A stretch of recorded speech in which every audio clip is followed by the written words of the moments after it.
Gandhi and Parikh petrol pump Bamroli road વાળો છે. Petrol અત્યાર સુધી ચાલુ જ હતું.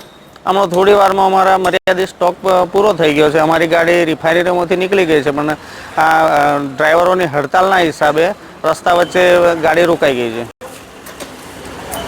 કેટલા ટાઈમથી બંધ છે પેટ્રોલ અત્યારે? હમણાં અડધી કલાક જેવું થયું છે.